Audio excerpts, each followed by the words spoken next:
Hello and welcome back to Let's Play Bloodborne. I am Mont or Alex, and let's get going, shall we? I don't remember what we did last time because I've not recorded in a few days because I have been doing some Chalice dungeons to get these bad boys right here, which you can kind of annoy people with in co-op by spamming it. That's not why we got it, but I wanted to show off every weapon, so obviously I had to get those. I'm just going to move my controller a bit over here so you don't hear the clicking as loud. I mean, it's still going to be loud, but whatever. And we've never been over this area. I mean, I've been here in my first playthrough, but we've not been here in this playthrough. I don't know why I bothered explaining that, but whatever. So let's have a look. And there are actually some NPCs you can talk to, although I've never been able to because they always just laugh at me or give me no response, which makes me quite upset. Now you can go down this way. I'm not sure which way would work out better for us, but you know, we'll go down this way. You might have noticed we've changed our gear a bit. I'm just doing it for this part because, I mean, I don't know if you're bored of watching the same gear get used all the time, but yeah, I've swapped to... This is the Canehurst helmet, Tomb Prospector robe, jacket, Ashbone gauntlets, and just some random boots, I forget which. Yeah, I thought I might as well change it up a bit. So today we're going to do the lecture hall, first floor. We're also going to look at some of the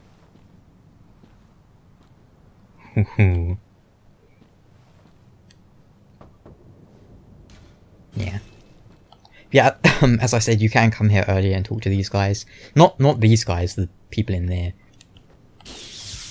Yeah, I know I've not really been reading item descriptions much, it's because I didn't want to really break up the flow of gameplay, but I will go through them at some point. Don't you worry. And I'll probably do it at the end of a video, so if you don't really care about that, you can just stop watching the video at that point. Come on. Yes! Everything's going well for now. Let's hope his buddy doesn't find us. Wow, he's a lot weaker at this point. I could just finish him off like a pebble. You silly turd. Look at you. Ah, to you too. They drop some... Wow, that one at least drops a lot of bullets. Not sure if they're weak to the Tonitrus. I almost said Tonitrus then. I've been watching Epic Name Bros playthrough, and he says Tonitrus. Oh, this dude's got a Tonitrus too. Actually, I want to visceral him. Whoa, whoa, whoa. Shouldn't that have been a parry? Whatever.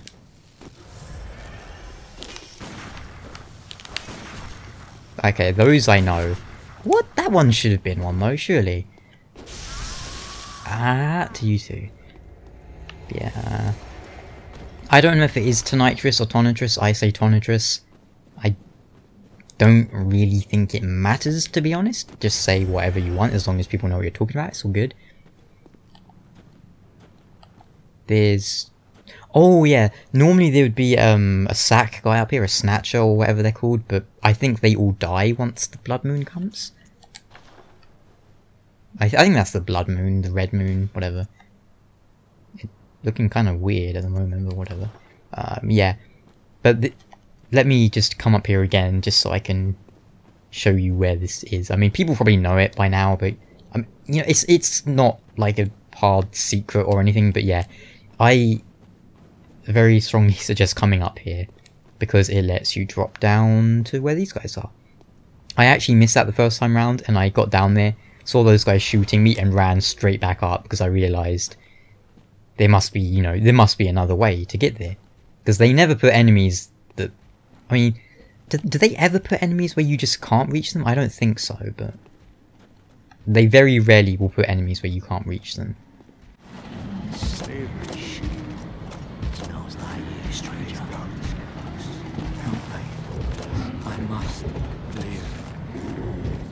I can't really make out what they're saying. I was trying to, but they're mumbling. Whee! It has finished! Even if it is this town's finished, I still prefer it. It has finished! It's like, what has finished? My life! Oh crap. No! And now my life has finished. I mean, I'm probably not going to die, but that's...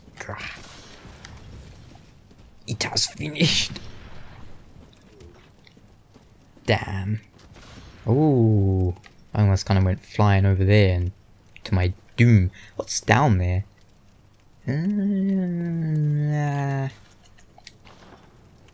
Whee! I can't see. Shit. Oh well. I wonder if it's brighter now than it is at the night time. Probably. Because it's weird as hell. I thought this was going to be a short part, so I'm just going to do the lecture hall, but at this rate it's going to take forever because I'm so slow. No. I wonder if he'll see me, like if I drop down behind him. Oh. Oi! There we go. I see you shoot me here. I want his friend to go. Or I could just like do a suicidal attack and probably end up dying. Wow, he shot me mid-air. What an anus. I hate these guys so much. I always like get walloped by them. I don't even know why. I just... these dudes with their huge axes, for some reason I find them really hard to parry. Well, not really hard, but probably one of the hardest enemies for me to parry. Oh shit, a not crystal lizard. Whatever. I don't need any upgrade materials. I got everything I need from the Chalice of... no wait, that's wrong. Chalice Dungeons. Oh wow, that's like... I swear that's like the first time I've ever parried that attack. Cool. It's like getting really, really hot now.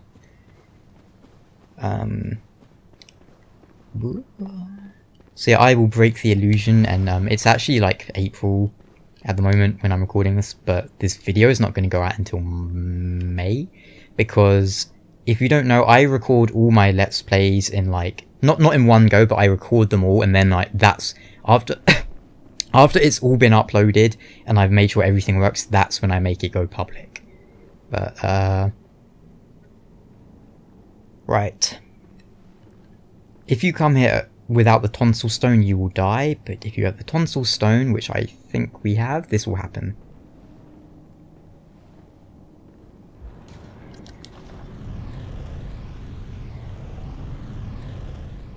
Wow. Wow, Amygdala, you were a literal failure. Look, he's a whoop. Yeah, one of my notes was rated fine, and I'm rating this Amygdala 1 out of 10. Can't even hit someone standing still. There we go.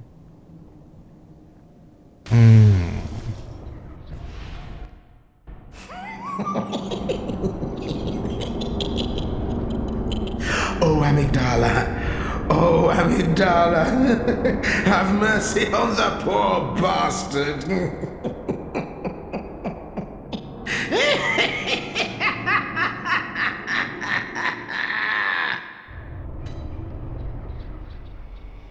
Lecture building. Whoa, is it dark in here. So, lecture building. First things first, what is a lecture building? I don't need to explain that, you know what a lecture building is, but if you've been playing up to this point, or even watching, you should make the immediate connection with Bergenworth. And just to make it even more obvious, we have more... are they? Yeah, they're more pots. Okay, they're not really pots, but more things with eyeballs. Yeah, okay. So, the lecture hall... I think it's very connected to Bergenworth. But it's... for some reason, this lecture hall is kind of drifting between realities, you could say.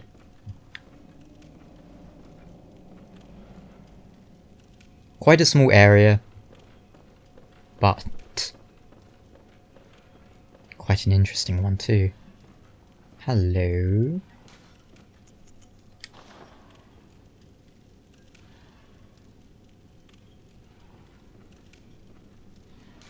I recognise that pate anywhere.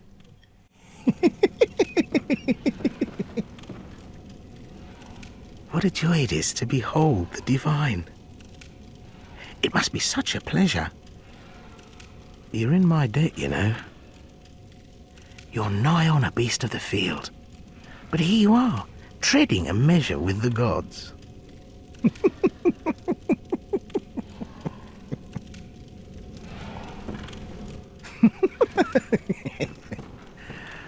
Are your feet as fat as your wits? Oh, cease this dithering. Take the plunge. Throw yourself to the wolves.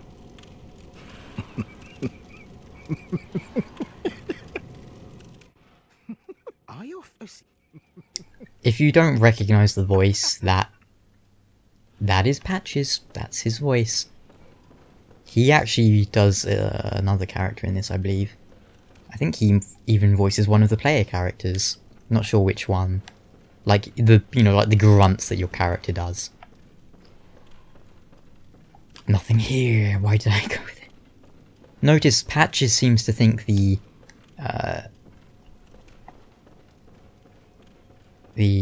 amygdalas are gods. The Great Ones in general, I imagine he thinks are gods.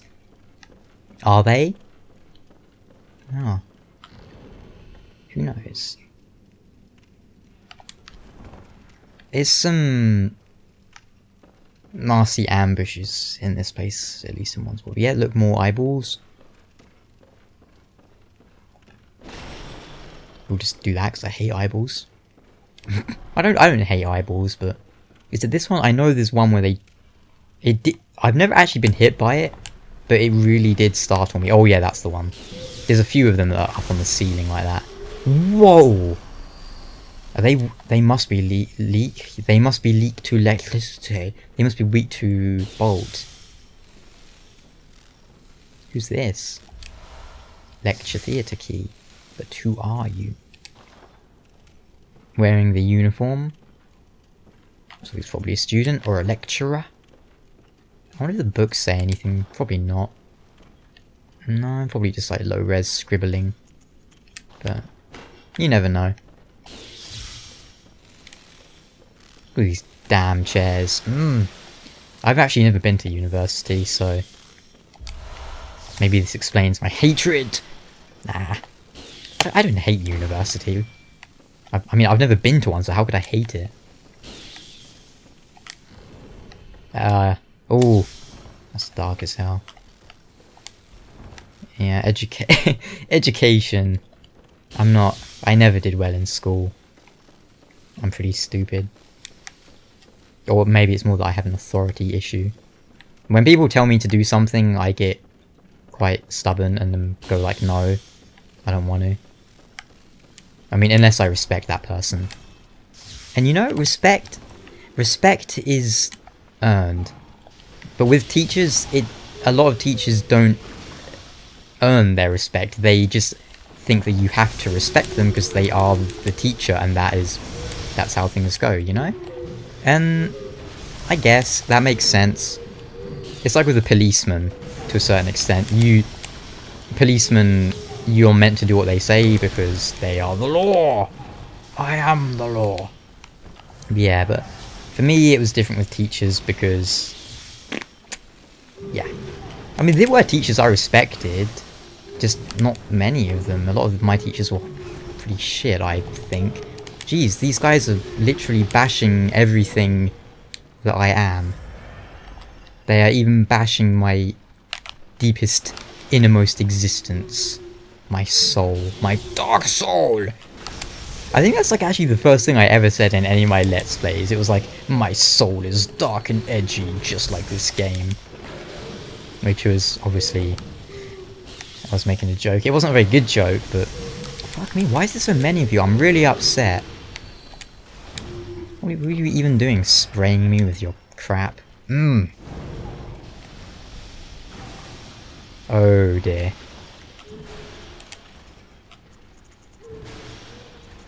Rope Molotovs! I've never used these, but oh no, I used it once and it just like fell behind me, so let's try. Huh?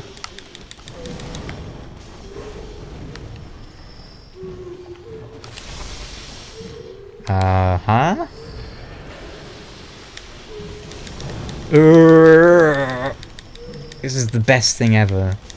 I'm managing to miss too. What the fuck? How are you going to use these like properly? I mean they're pretty fast, but oh, that's weird. Oops. I don't even know how I did this last time, but it went a lot better than this. I didn't have to get bashed the crap out of everything. Probably I'm just not being as careful this time, but you know what? It don't matter. Boosh. On the subject of teachers though, I had really awesome teacher when I was like, oh god, I don't even remember how old I was, but less than 10 I'm pretty sure. Mr. Valkenberg, I think his name was. We all called him Mr. V. He was South African. He was a pretty cool guy. Then in like high school or secondary school, didn't like many of my teachers there. TBH, Augur of Ibritus. Okay, I guess we'll have a look at it now. Remnant of the Eldritch Truth encountered at Bergenworth. Use phantasms, the invertebrates known to be augurs of the Great Ones, to partially summon abandoned Abritus. The initial encounter marked the start of an inquiry into the cosmos from within the old labyrinth, and led to the establishment of the choir. See, this is what confuses me. Because some parts of the game seem to imply that Bergenworth found stuff in the Chalice dungeons, right? But then other stuff implies that it was Abritus they found, and after they found Abritus, that's what sparked their interest in the Chalice dungeons and the cosmos in general. So I'm not 100%... Is that guy using a shield? Yeah, so I'm not 100% sure. It's hard to know, really. It just is. But I think that makes more sense.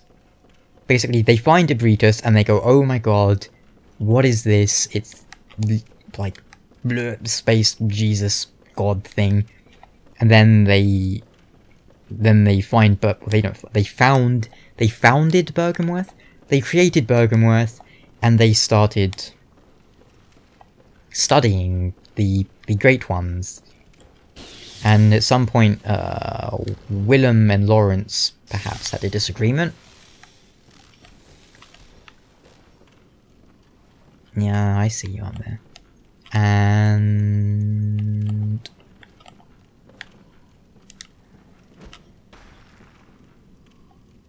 da fuck? Am I not hitting you with pebbles? There you go. Long arms, you gotta be careful of those. Those guys are quite weak. The students who've been turned into, I don't know, man. They've gone goopy. Beware of high spot. People keep asking, yes, I am gonna do law. Isn't there one on the roof up in here? No? I thought there was. Whatever.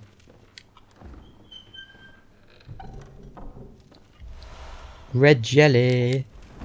You know why I need that? Because I need that to access a certain Chalice dungeon, which I want to show in this Let's Play before the end, because there's an important thing there. But, you know, this is the lecture hall done, like this part.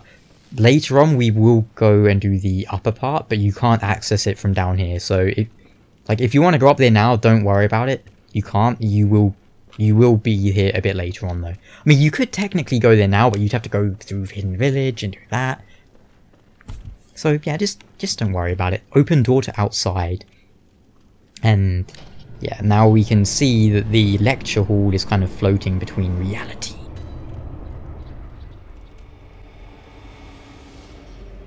The Nightmare Frontier. We're not going to do this now. We're gonna... I'll have a real quick look around, but now I'm getting the hell out of here because invasions start and we don't want to get invaded, so I'm going to go back to the dream. Yeah. Bye, bell ringer. Oh, you know what? I actually forgot to use the beast claws at all during all of that, which is a bit of a... oh well, we'll use them next time, don't worry. But yeah, so that's going to do it for this part. The rest of this episode is just going to be looking through a few item descriptions, as I know some people like that, and I know I have technically been skipping them all. I've already read all... I've read through all of them, and I will read through them all again before I start doing any lore stuff, but I generally don't like to read them out that much whilst playing, because like when I'm recording and playing, I can't really think of anything insightful to say other than just reading them out.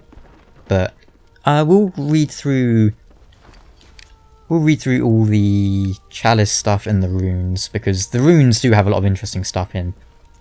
I don't have all the chalices, but there's some interesting stuff to read from so far. Thumeru Chalice, or Pethumeru. Let's just say Thumeru because it's a lot easier for me to say, frankly. Ritual chalice found in the Church of the Good Chalice. That was where we fought blood-starved Beastie Boy. Use in a ritual at the tomb altar. Let the chalice reveal the tomb of the gods. Let blood be the hunter's nourishment. And let ye partake in communion. So that one is basically telling us that the chalice dungeons are the tomb of the gods. The tomb of the great ones, presumably. The old labyrinth was carved out by the Thumerians, superhuman beings that are said to have unlocked the wisdom of the eldritch truth. Curses are caused by inciting the anger of the great ones and used to hex others. Try one's hand at curses. First seek a bastard of Loran. So, I think it's kind of implying that something happened in Loran with the old ones, the great ones, not the old ones, and they cursed Loran, perhaps, to screw it over for whatever they did. Intertombs are the peripheral catacombs of the old underground labyrinth. To this day, the Watchers continue to expand the Hintertombs, unceremonious catacombs filled with graves and death. I like that. Graves and death. You'd think that'd go without saying, wouldn't you? Loran is a tragic land that was devoured by the sands. The tragedy that struck this ailing land of Loran is said to have its root in the Scourge of the Beast. Some have made the dreaded extrapolation that Yharnam may be next. So yeah, essentially, the Scourge of Beasts that's happening in Yharnam right now seems to have happened in Loran as well. And judging from the curse thing, I'm thinking that something happened with the old ones in Loran being very upset. The Great Ones, oh damn it. Great is Eyes Chalice, I'm not sure how it's pronounced. Great is or Eyes Chalice. Great chalices unlock deeper reaches of the labyrinth. The Great Eyes Chalice became the cornerstone of the choir, the elite delegation of the Healing Church. It was also the first chalice, Great Chalice, brought back to the surface since the time of Bergenworth, and allowed the choir to have audience with Ebritus. So there you have it. Perhaps they found Ebritus, then they went into the chalice dungeons with Bergenworth. They found this chalice, and that allowed them to speak and understand Ebritus. And maybe that's when they found the Healing Church. Maybe we're kind of getting a bit of... You know, maybe that's like how things started to go. I don't know. But, you know, you gotta start somewhere, and that seems like a good start to me. Okay, let's do the runes and then we'll finish up. A secret symbol left by Carol, runesmith of Bergenworth. The twisted cross means metamorphosis. Rotated clockwise, this rune boosts HP. The discovery of blood made their dream of evolution a reality. So, did they discover blood at the same time they discovered the Great Ones and all that, or was it a different? Because made their dream of evolution a reality, that would imply that they had the dream of evolution. They wanted to transcend, they wanted to evolve, but they didn't know how, and then they discovered blood, and Ibritus, and all these things. Oh, so much to get my head around. Metamorphosis and the excesses and deviation that followed were only the beginning. Anti-clockwise metamorphosis. Pretty much the same, I think, yeah. The only difference is one's clockwise, one's anti-clockwise. Or apparently, as they say in America, counterclockwise, which I've never heard of. I've always heard it referred to as anti-clockwise, but whatever, it's all good. Communion. Kind of looks like the hunter symbol, but upside down a little bit. Several runes relate to blood, including communion, which raises the maximum number of blood vials one may carry. This rune represents the healing church and its ministers. Blood ministration is, of course, the pursuit of communion. Formless Erden. A secret symbol, The Great One Erden, lacking form, exists only in voice, and is symbolized by this rune. Those who memorize it enjoy a larger supply of quicksilver bullets. Human or no, the oozing blood is a medium of the highest grade, and the essence of the formless Great One, Erden. Both Erden and his inadvertent worshippers surreptitiously seek the precious blood. So that's like really important right there. Oozing blood.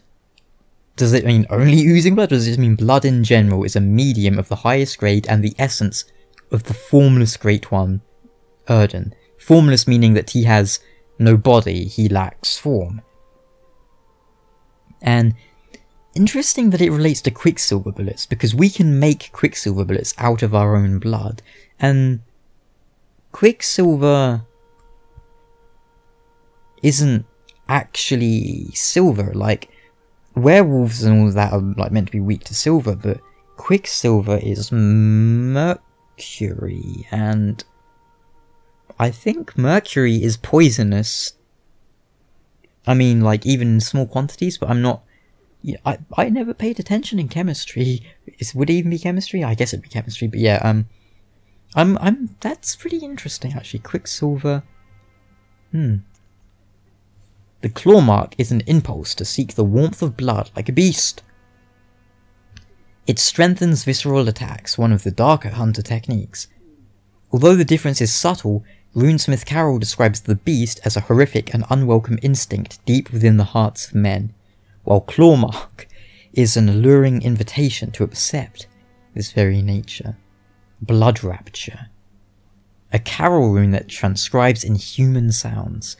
Blood Rapture is the raw euphoria of the warmth of blood, restores health with visceral attacks, one of the darker hunter techniques. This rune resonates with servants of the Queen, carrier of the Child of Blood, who yearn for their queen's blood with little hope of requitement. For them, they find solace in blood rapture that serves as a surrogate for their desires. Now, considering we first find this rune from the shadows of Yharnam, I think the queen they are referring to is not the Queen of Cainhurst, but rather the other Blood Queen, who we will come across her shortly. The Child of Blood. I think the Child of Blood is Murgo, who we will also kinda come across later, and I also think that is... Do you remember a few parts ago, the, what was it, Seek the Nightmare Newborn or whatever, after Rom? I believe that is all related to this.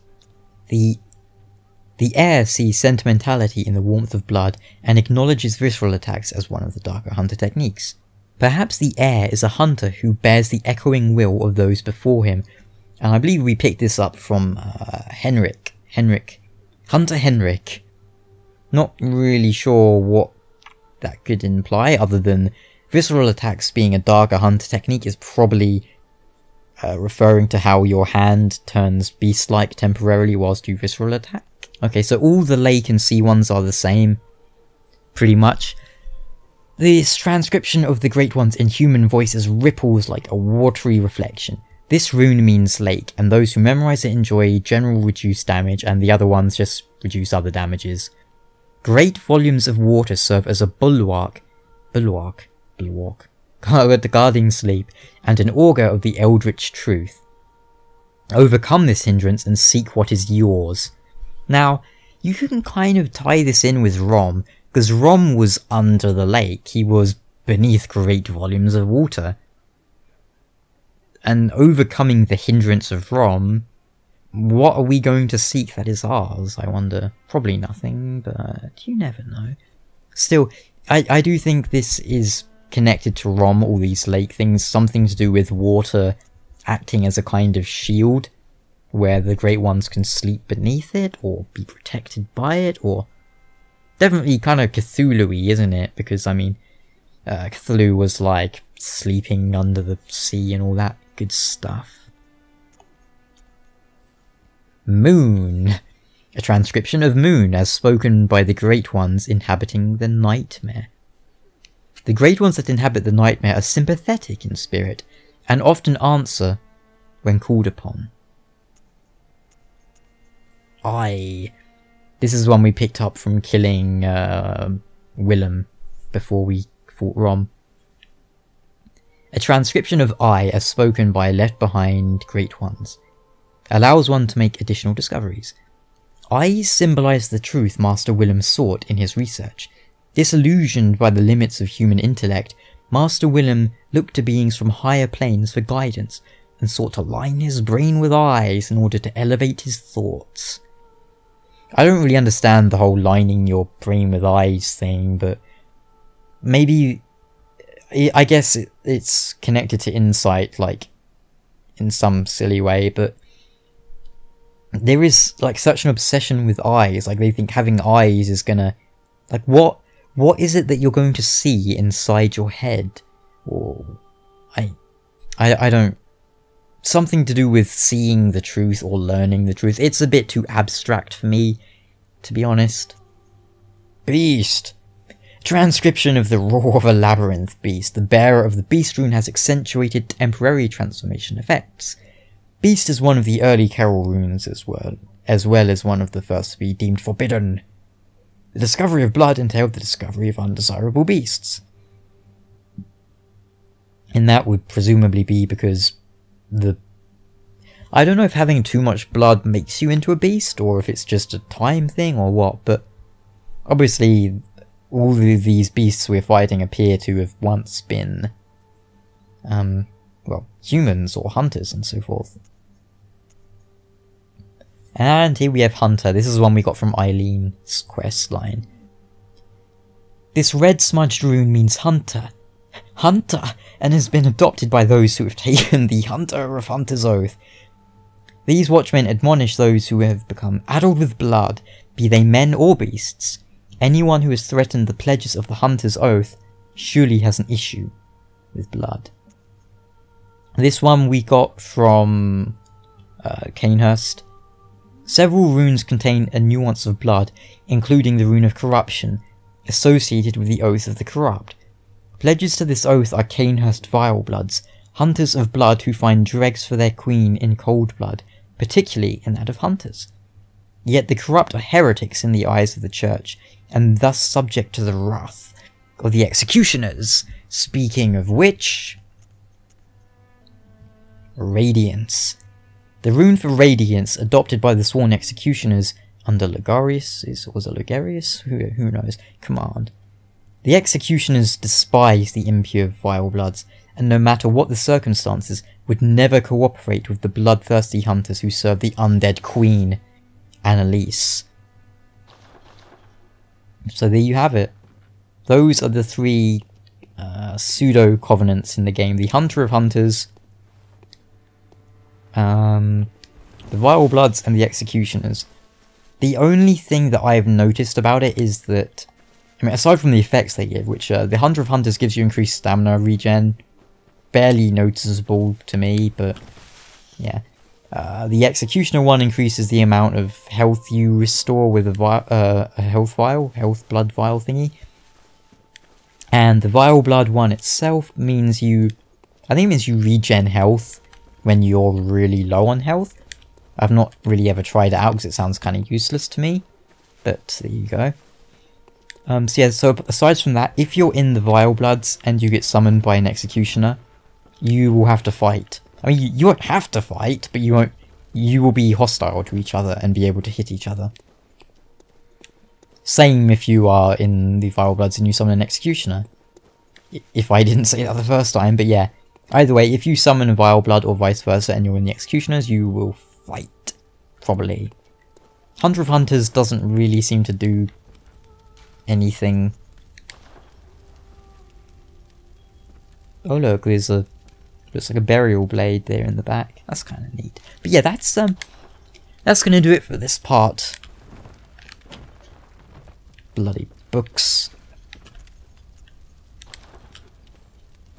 Broken mirror. Wait, was that... that wasn't broken at the start, was it? Was it? Someone look back through an earlier part and see if this was broken. I swear that wasn't broken earlier.